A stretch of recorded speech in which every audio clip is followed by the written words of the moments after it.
Hello friend, PHP का की third class है। अभी तक हमने पढ़ा है जनरल इंट्रोडक्शन कि हम पीएचपी क्यों करें, डेवलपमेंट में और भी टेक्नोलॉजीज हैं। साथ में हमने ये भी पढ़ा कि मोबाइल एप्लीकेशन डेवलपमेंट में भी पीएचपी या सर्वर साइड स्क्रिप्ट के बारे में जानना कितना आवश्यक है। आज हम इसमें फिर हमने ये भी पढ़ा कि हम इसके अंदर क्या क्या टेक्नोलॉजीज वेब डेवलपमेंट में काम में हम लोग लेंगे और क्या क्या आती है। एक बार फिर से मैं क्विक रिवीजन करता हूँ। पीएचपी हाइपरटेक्स्ट प्री प्रोसेसर्स की फुल फॉर्म है और PHP server side script language है। पीएचपी की जगह कुछ और सर्वर साइड स्क्रिप्ट लैंग्वेजेस और भी हैं, जैसे जेएसपी, एएसपी और इसके अलावा और भी बहुत कुछ है। जैसे हम ये जनरल समझने के पर्पस से, जैसे एएसपी और जेएसपी में वेब डेवलपमेंट होता है, वैसे ही पीएचपी में वेब डेवलपमेंट होता है।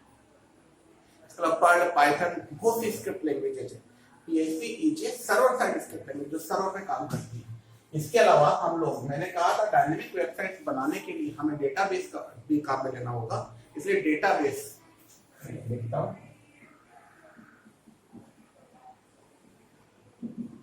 डेटाबेस हम लोग काम में लेंगे। डेटाबेस जनरल कुछ डेटाबेस का मैं नाम लिखता हूं। हम लोग पीएचपी के साथ में काम लेंगे MySQL। MySQL के अलावा कुछ और डेटाबेस मैं और बताता हूं, SQL सर्वर, ओरेकल, ये कुछ डेटाबेस है। हम पीएचपी के साथ MySQL काम में लेंगे। MySQL भी ओपन सोर्स है, फ्री अवेलेबल है। आमतौर से एक जनरल नॉलेज के लिए मैं बता रहा हूं, एएसपी के साथ एसक्यूएल सर्वर है, क्योंकि दोनों माइक्रोसॉफ्ट के प्रोडक्ट है, इसलिए एएसपी के साथ most suitable database SQL server काम में लिया जाता है। ठीक है।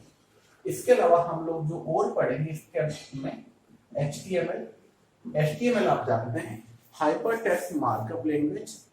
वेब पेजेस बनाने के लिए ये लैंग्वेज काम में ली जाती है। ये इस लैंग्वेज में स्पेशली बहुत सी टैग्स वगैरह काम में ली जाती है। स्पेशल टैग्स जो ब्राउजर पे अच्छे से रेंडर हो जाती है, इसी फॉर्मेट में, इसी लैंग्वेज में हमारा डेटा रेंडर होता है और ब्राउजर पे दिखता है। ब्राउजर कौन है? वेब क्लाइंट है। इसके भी हम लोग आज बात करने वाले हैं। फोर्थ है जो हम लोग काम में लेंगे, क्योंकि ये सब मार्कअप करने के लिए या वेबसाइट का लुक एंड फील जो हमें नजर आता है वो सब HTML में नजर आता है। HTML के साथ साथ हम लोग इसके अंदर CSS का फुल फॉर्म है कैस्केडिंग स्टाइल शीट, जो कलर, थीम या फोल्ड, ये जो भी इफेक्ट ये जो नजर आ रहे हैं, एक सुंदर वेबसाइट बिना CSS के वेबसाइट की सुंदर रूप की कल्पना संभव। ठीक है।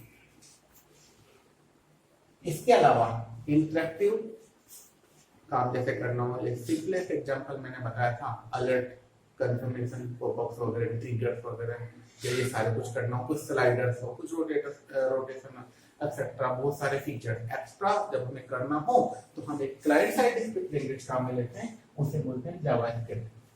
डिफरेंस समझिए, PHP is a server side script language and JavaScript is a client side script language. Client side script language जो क्लाइंट कौन है? वेब ब्राउजर, जो ब्राउजर पे डिपेंडेंट होती है वो क्लाइंट साइड स्क्रिप्ट लैंग्वेज होती है। हम इसे ब्राउजर पे डिसेबल भी कर सकते हैं। हम जावास्क्रिप्ट भी पढ़ेंगे और जावास्क्रिप्ट के कुछ एडवांस लाइब्रेरीज हैं, फ्रेमवर्क हैं, उनके बारे में मैंने आपको बताया था। jQuery है, इसके अलावा AngularJS भी है, जो बहुत सारे फ्रंट एंड लाइब्रेरीज हैं जो काम में ली जाती है। और अगर मैं एक साथ में इसी में अलग लूंगा, एजेक्स भी जावास्क्रिप्ट एंड HTML। कुछ विशेष प्रकार से HTTP रिक्वेस्ट भेजी जाती है, जिससे हमारा पेज रिफ्रेश नहीं होता। पेज को रिफ्रेश रिलोड किए बिना इंटरनली रिक्वेस्ट सर्वर को जाती है और रेस्पॉन्स इंटरनली मिलता है। वो टेक्नोलॉजी एजेक्स, जो जावा एडवांस जावास्क्रिप्ट का ही पार्ट है एक तरह से। ये सारे लैंग्वेजेस हम लोग पढ़ने वाले हैं। ये रिवीजन है, मैंने कल भी आपको बताया था इससे थोड़ा सा आगे बढ़ के चलते हैं।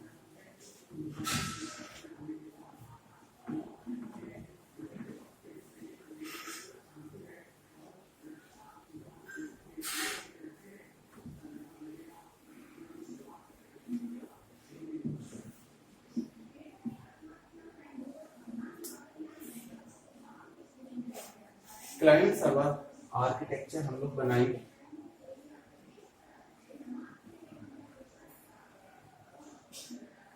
क्लाइंट है,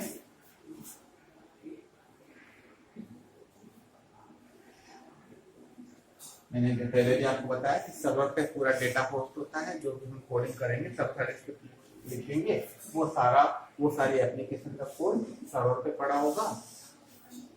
और जो क्लाइंट है वे ब्राउजर है, ब्राउजर से रिक्वेस्ट सर्वर को जाएगी, ये एक तरह से HTTP रिक्वेस्ट होगी। HTTP hypertext transfer protocol use लेती है। HTTP रिक्वेस्ट जाती है, HTTP रिक्वेस्ट जाने के लिए HTTP रिक्वेस्ट ऑब्जेक्ट बनता है। जब रेस्पॉन्स आता है तो HTTP रेस्पॉन्स ऑब्जेक्ट के थ्रू डेटा हमें ब्राउजर पे मिलता है, और जो भी डेटा होता है वो हमारे ब्राउजर में प्रेजेंट हो जाता है। हाइपरटेक्स्ट ट्रांसफर प्रोटोकॉल,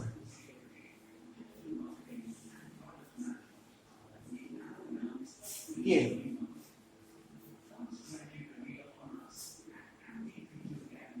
सर्वर है जहाँ सारा डेटा होस्ट किया हुआ है। कैसे होस्ट करेंगे, कैसे डालेंगे, ये सारी बात मैं आपको आगे बताने वाला हूँ। मैंने बताया कि सर्वर पे डाटा डालने के लिए, क्योंकि रिक्वेस्ट और रेस्पॉन्स यहाँ जो हो रहा है वेब में जब हो रहा है HTTP प्रोटोकॉल यूज में लेते हुए हो रहा है, जब हम डेटा सर्वर पे डालेंगे तो हम एक FTP क्लाइंट, जिसे आप HTTP क्लाइंट भी बोल सकते हैं, ये क्लाइंट है HTTP क्लाइंट है, वेब क्लाइंट है। HTTP क्लाइंट के जब आप अपलोड करेंगे फाइल्स वगैरह अपलोड करेंगे लोकल मशीन से, तो हम एक अलग से FTP क्लाइंट, ये भी एक सॉफ्टवेयर होता है, सर्वर से कनेक्शन कर इसका भी होता है। यहाँ से हम फाइल अपलोड करेंगे सर्वर पे जाके, सारी फाइलें वही सारा फोल्डर स्ट्रक्चर जो आप लोकल मशीन में रखने वाले हैं, उसी फोल्डर स्ट्रक्चर में सर्वर के ऊपर फाइल्स जाएंगी और वहां से ब्राउजर के थ्रू एक्सेस होंगी। तो ये थ्योरी है, जब हम प्रैक्टिकली करेंगे, ये लास्ट क्लास है थ्योरी की, इसके बाद हम प्रैक्टिकल क्लासेस करेंगे और आपको और भी अच्छे से समझ में आएगा।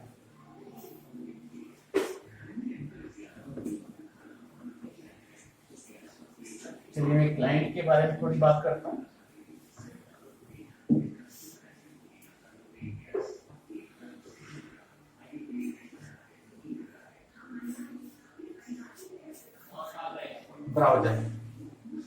ब्राउजर हमारा वेब क्लाइंट है, वेब की टर्म में ब्राउजर हमारा वेब क्लाइंट है। और वेब क्लाइंट में जब रिक्वेस्ट भेजना होता है तो रिक्वेस्ट को हमें एक स्पेशल बार होती है, एक स्पेशल जगह होती है हमारे ब्राउजर में, जहाँ पे हमें हमारे एड्रेस को वेब सर्वर का एड्रेस लिखा जाता है और रिक्वेस्ट जाती है। ये स्पेशल बार जो होती है इसे हम बोलते हैं एड्रेस बार। जब एड्रेस बार के अंदर जब हम हमारे वेबसाइट का एड्रेस, हर वेबसाइट का यूनिक नेम होता है, जैसे मैं कहूँ कि हमारी वेबसाइट का नाम है maptree.in। जब आप maptree.in देखते हैं, ये स्पेशल नाम कहलाता है domain name.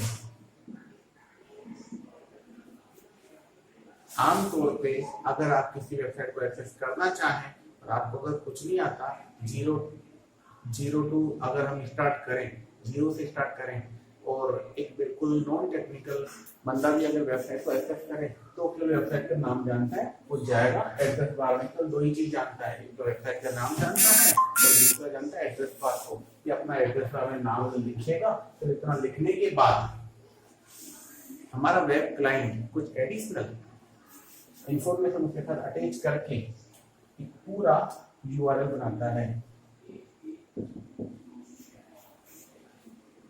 What is the full form of URL?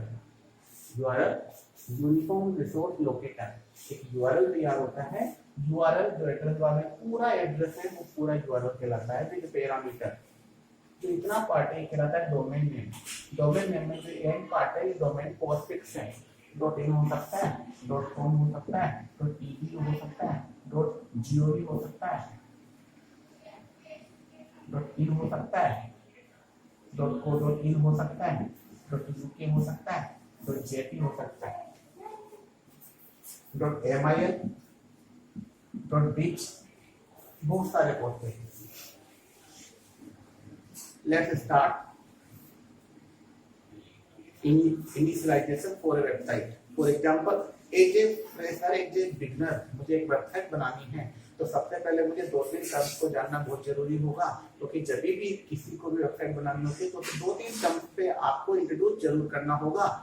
उसे एक अपना डोमेन नेम चाहिए, डोमेन नेम के अलावा एक होस्टिंग के लिए एक सर्वर चाहिए जिसे हम वेब स्पेस भी बोलते हैं, हमें वेब स्पेस भी चाहिए जो हमें लेना होती है अलग से। वेब स्पेस क्या है? ये जो सर्वर जो मैं बता रहा था अभी थोड़ी देर पहले, उस सर्वर से लिंक आने वाली स्पेस वेब स्पेस कहलाती है। डोमेन नेम, वेब स्पेस दोनों के लिए सेपरेट सेपरेट पेमेंट करना होता है। और तो ये जो डोमेन नेम है, मान लीजिए किसी को डोमेन नेम map3 रखना है, बिजनेस में map3 है, और अगर उसे map3.com अवेलेबल नहीं है तो वो दूसरी प्रायोरिटी पे जाएगा। अगर अपनी कंट्री वाइज अगर अपने डोमेन का नाम रखना चाहता है तो .in refer for India, .uk refer for UK, .us refer for US, .pk refer for Pakistan. आपको बहुत अच्छे से नाम याद होगा, songs.pk। थोड़े दिन पहले, अभी तो मैंने इतना नहीं सुना, अब थोड़े दिन पहले songs.pk बहुत पॉपुलर हुआ करता था, कुछ साल पहले, कुछ ईयर्स पहले लोग songs.pk पर गाने सुना करते थे। तो Pakistan and .jp Jaipur. Class के टाइम जब स्टूडेंट सामने होते हैं तो बहुत बार स्टूडेंट ऑलमोस्ट 30% स्टूडेंट शायद फनी मूड में या मजाक में, मस्करी में, 1/4 स्टूडेंट 30% स्टूडेंट बोलते हैं जयपुर। जी नहीं दोस्तों, ये .jp जयपुर नहीं, ये है जापान। तो अभी डोमेन नेम आप देख सकते हैं, तो डोमेन नेम लेना होगा। डोमेन नेम के अलग अलग कोर्स हैं। डोमेन परचेज कहाँ पे करेंगे ये भी हमारे कोर्स के लिए जानना बहुत जरूरी है। आप अगर अभी भी देखना चाहें तो कुछ वेबसाइट से आप डायरेक्ट अगर गूगल के ऊपर इतना भी देखेंगे बाय डोमेन नेम, तो आप GoDaddy या Whois पर जाकर आप डोमेन नेम की करंट प्राइस मालूम कर सकते हैं। इसके अलावा और भी बहुत सारे डोमेन सप्लायर्स हैं, आप वहां पे ये सर्विस देने वाले, वहां भी आप इसकी प्राइसिंग वगैरह देख सकते हैं। ठीक है, तो आप डोमेन नेम अलग अलग प्राइसिंग पे मिलता है। इन कंपेयर ऑफ .com थोड़ा सस्ता मिलता है और सबके अलग अलग रेट्स होते हैं। ठीक है, जब आप अपना डोमेन नेम एड्रेस बार में डालेंगे तो जब रिक्वेस्ट का पूरा फॉर्मेट होगा वो कुछ इस तरीके से होगा, http://www.map3.in। ये पूरा URL refer for uniform resource locator. URL के लिए भी थोड़ा कंफ्यूजन होता है, बहुत से गवर्नमेंट कॉम्पिटिटिव एग्जाम से सवाल कई बार पूछा गया। URL रेफर फॉर, इसमें 2-3 ऑप्शन होते हैं, 2 ऑप्शन मैं आपको करंट में बताता हूँ, यूनिफॉर्म रिसोर्स लोकेटर और यूनिवर्सल रिसोर्स लोकेटर। इन दोनों टर्म में स्टूडेंट बहुत कंफ्यूज रहते हैं और almost 30-40% student uniform resource locator के बजाय यूनिवर्सल रिसोर्स लोकेटर को करेक्ट करके आपके फिर गलत जवाब होता है। आप स्पेशल ध्यान रखिए, URL refer for uniform resource locator. ठीक है, तो ये जो पूरा जो कहलाता है ये URL कहलाता है। केवल इतना ही नहीं, अगर इसमें और भी पैरामीटर होते हैं तो भी वो URL ही होता है। एक URL डोमेन नेम, साथ में www, http और एंड में जो भी पैरामीटर्स होते हैं। फॉर एग्जांपल अगर अबाउट अस पेज का है तो ये URL होगा कुछ इस तरीके का, कॉन्टेक्ट अस पेज का है तो URL होगा कुछ इस तरीके का, तो ये URL होता है। तो जो कंप्लीट पाथ है वो सारा URL है। जब भी क्लाइंट किसी वेबसाइट को एक्सेस करने के लिए सर्वर को रिक्वेस्ट भेजता है तो मान लीजिए आपने इतना लिख के भेजा है, तो एक रेंडर होके जो पेज आपके सामने ब्राउजर पे आ रहा है वो पेज कहलाता है होम पेज।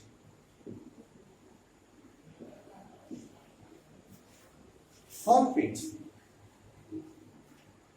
बहुत बार आप देख सकते हैं। होम पेज इसलिए लैंडिंग पेज होता है किसी भी वेबसाइट का। होम पेज पे सभी तरह के मेन पेजेस के लिंक भी होते हैं डायरेक्टली। जो मेन पेज नहीं होते, कुछ लिंक होम पेज पे फुटर लोकेशन पे दिए होते हैं और कुछ लिंक इंटरनल पेजेस पे भी दिए होते हैं। और जो मेन पेज होता है उस पे वेबसाइट के मेन लिंक दिए होते हैं। एरिया वाइज अगर मैं वेबसाइट की बात करूं तो वेबसाइट का एरिया वाइज जो पार्ट होते हैं, एक हेडर एरिया होता है किसी भी वेबसाइट का, एक फुटर एरिया होता है, कुछ वेबसाइट में साइड बार होता है, कुछ वेबसाइट में नेविगेशन बार राइट साइड में भी होता है, कुछ कैटेगरीज वगैरह आती है, ब्लॉग्स वगैरह में कुछ ब्लॉग्स, लेटेस्ट ब्लॉग्स की डेट्स एंड कैटेगरीज वगैरह राइट हैंड साइड में लिखी होती है। ये डिपेंड करता है आपने HTML CSS के थ्रू किस तरीके का लेआउट तैयार किया है, वो सब डिपेंड ऑन लेआउट। तो हमारे हाथ में जो हमें जो बनाना है HTML CSS PHP और डेटाबेस से कनेक्टिविटी करके हमें वेबसाइट जो हम तैयार करके लाते हैं, जो डेटा वो सब हम पे डिपेंड करता है। उसका इस टेक्नोलॉजी से कोई डायरेक्ट रिलेशनशिप नहीं है। क्लाइंट सर्वर जो आर्किटेक्चर है उसका डायरेक्ट संबंध नहीं है। होपफुली आपको ये समझ में आया होगा। Let me remove all the things.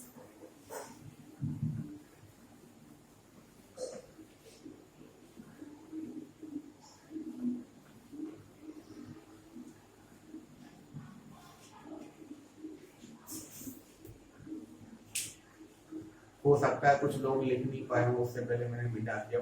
कोई चिंता की जरूरत नहीं है क्योंकि ये वीडियो है, आप इसे वापस प्रीवियस मोड में जाकर देख सकते हैं मैंने क्या लिखा था। पॉज करके आगे बढ़ते हैं हम लोग। तो HTTP हाइपरटेक्स्ट ट्रांसफर प्रोटोकॉल, ये प्रोटोकॉल क्लाइंट से सर्वर के बीच में जो कम्युनिकेशन होता है, जो हाइपरटेक्स्ट डेटा पेजेस होते हैं उनके कम्युनिकेशन में ये इस प्रोटोकॉल की बहुत इंपॉर्टेंस होती है। ठीक है, www की फुल फॉर्म है वर्ल्ड वाइड वेब। एक नॉर्मल एक सिंपल डेफिनेशन में आप इसे भी टुकड़ों में तोड़ करके देखिए।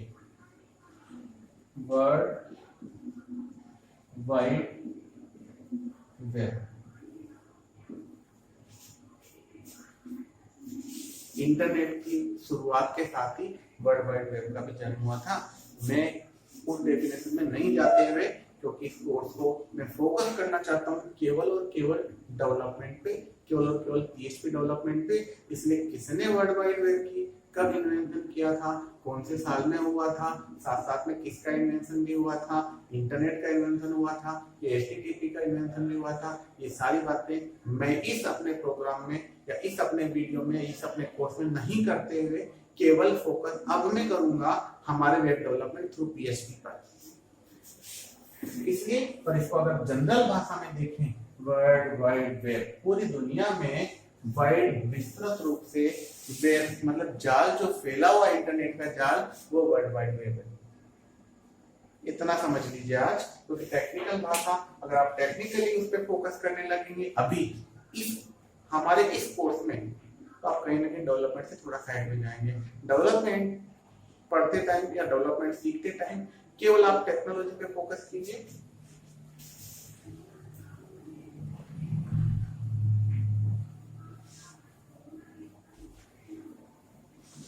एक मैंने ऐसा इसलिए कहा कि केवल उसी पे फोकस कीजिए जो मैं पढ़ा रहा हूँ। एक छोटी सी कहानी है, महाभारत काल में जब द्रौपदी का स्वयंवर हो रहा था, तो उस टाइम जब स्वयंवर में ऊपर मछली घूमती थी और नीचे पानी में देख करके उस मछली पे निशाना साधना होता था। और उस टाइम जब अर्जुन की बारी आई तो अर्जुन ने पानी में देखा मछली घूमती होती थी और मछली की आंख देखनी होती थी। तब शायद उनके जो गुरु थे या जो दूसरे योद्धा थे या शायद भगवान श्री कृष्ण, मुझे एग्जैक्ट याद नहीं है, उन्होंने पूछा अर्जुन तुमको क्या दिखाई देता है? तो अर्जुन ने कहा कि मुझे इस मछली की आंख दिखाई देती है। आपको बाकी सब के बजाय केवल कंसंट्रेट इस पे करना है कि हम लोग क्या सीखने वाले, कि उस पर कंसंट्रेट करो। आप अगर इस कोशिश में रहोगे कि पीएचपी के साथ आपके दूसरी टेक्नोलॉजी है उनको भी स्ट्रॉन्ग करते हैं, उन्हें आप अलग से पूरे डेप्थ में बढ़िया से पढ़ना, क्योंकि हम उस पर जरा भी फोकस नहीं करेंगे अभी, इसलिए हम वापस अपने कोर्स पे वापस देख आते हैं आपके अभी सीखते हैं। अब ये जनरल टेक्नोलॉजी बहुत ज्यादा डेप्थ में नहीं जाते हुए अब हम ये देखते हैं कि अब हमें क्या पढ़ना है। अब full practical class, now theory खत्म, अब प्रैक्टिकल क्लास स्टार्ट।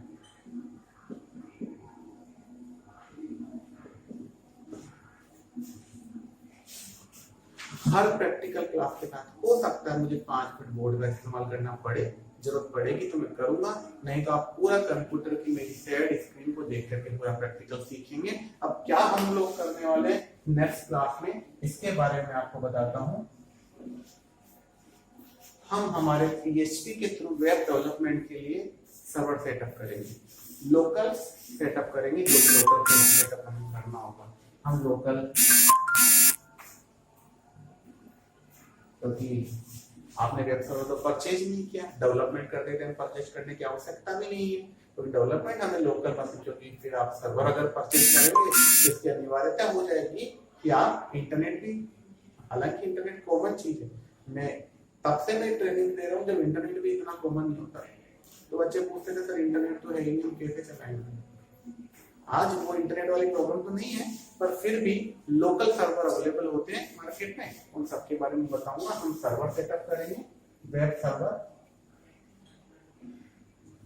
सर्वर के अलावा डेटाबेस, मैंने कहा MySQL सर्वर सेटअप जब आप करेंगे तो PHP इसमें इनेबल्ड होगा ऑटोमेटिकली, तो PHP का सर्वर काम में लेंगे, मिलता है, अवेलेबल होता है, तो वो मैं बताऊंगा। जेम, फ्रेम, वाइसिंगो, बहुत सारे सर्वर अवेलेबल है मार्केट में।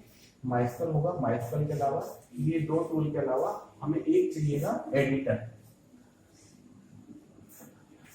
जिसमें हम अपना कोड लिखेंगे। किसी भी टेक्नोलॉजी का कोड लिखने के लिए जहां HTML कोड लिखना होगा या PHP का कोड लिखना होगा या जावा में भी अगर का प्रोग्रामिंग आप कर रहे हैं तो जावा का कोड लिखना होगा, बहुत सारे एडिटर्स आते हैं, हम लोग भी एडिटर काम में लेंगे। वेब टेक्नोलॉजी के लिए डेवलपमेंट करने के लिए फॉर एग्जांपल ड्रीमवीवर आता है, नोटपैड++ आता है, इजीएस्ट एडिटर जो हर स्टूडेंट ने अपने कॉलेज शिक्षा, स्कूल शिक्षा के टाइम में काम में लिया होगा, होता है नोटपैड। पर हम थोड़ा सा एडवांस लेंगे, बहुत ज्यादा एडवांस हम नहीं लेंगे कि उसमें फिर कि आपको बहुत सारा कोड ऑटोमेटिक तैयार मिले, वो नहीं करेंगे, हम हैंडमेड कोड बनाएंगे, सब कुछ अपने हाथ से लिखेंगे। इसलिए हम यहाँ एडिटर, कुछ ऐसा हमें एडिटर का चयन करना है जिससे सब कुछ हमें लिखना पड़े, वो सारा काम हम करेंगे। तो ये 3 रिक्वायरमेंट आपको मिलेगी, एक सर्वर सेटअप करना लोकल मशीन में, डेटाबेस सेटअप होगा और एडिटर होगा। इसके बाद हमारा डेवलपमेंट शुरू होगा, तो ये हम नेक्स्ट वीडियो में हम आपको ये प्रैक्टिकल सेशन शुरू होगा, सर्वर सेटअप करेंगे और इसके बाद फिर हम एक प्रोजेक्ट पे बात करेंगे। प्रोजेक्ट पे बात करने से पहले फिर मैं वेबसाइट के टाइप बताऊंगा कि कितने तरीके की वेबसाइट्स होती है, स्टैटिक है कि डायनेमिक है, डायनेमिक है तो क्या क्या होगा, स्टैटिक है तो क्या क्या होगा। जब कोई वेबसाइट डायनेमिक वेबसाइट बनती है, प्रोफेशनल वेबसाइट बनती है, तो उसमें कितने तरीके के पार्ट्स होंगे, एडमिन पैनल होगा, फ्रंट पैनल होगा, या वो कोई मल्टी यूजर वेबसाइट है तो कितने पैनल में बनाने चाहिए, डेटाबेस का स्ट्रक्चर कैसा होना चाहिए, क्या प्राइमरी की है क्या फॉरेन की, सब हम लोग बात करेंगे हमारे डेवलपमेंट टाइम में। तो आज के लिए सफिशिएंट है, आप इसे रिवाइज कीजिए। इसके बारे में जो भी टर्म मैंने इसमें काम में ली, चाहे HTTP हो, चाहे वेब हो, चाहे www हो, चाहे डोमेन नेम हो, आपके लिए असाइनमेंट ये है कि आप होस्टिंग और डोमेन की प्राइसिंग आप इंटरनेट से सर्च करेंगे और कमेंट बॉक्स में आप लिख के मुझे बताएंगे कि कौन से होस्टिंग सर्विस प्रोवाइडर कितने में कौन सा डोमेन आपको दे रहा है। जनरल डोमेन, जनरल 4 डोमेन के बारे में आपको मुझे मालूम करके बताना है, कम से कम 4 डोमेन। फॉर एग्जांपल 4 डोमेन से मतलब है .in वाला, .com वाला, .edu वाला, तो 4 नेम मुझे कमेंट बॉक्स में लिखिए। इससे मुझे पता चलेगा कि कौन कौन रेगुलरली मेरे वीडियो देख रहा है और आपकी वीडियो। एक और मैं आपको बताना चाहता हूँ, आज भी मैं सोच रहा था कि मुझे और वीडियो बनाने चाहिए कि नहीं बनाने चाहिए, क्योंकि वीडियो बनाने का मेरा उद्देश्य तभी सार्थक होगा जब ज्यादा से ज्यादा लोग मेरे वीडियो को देखें।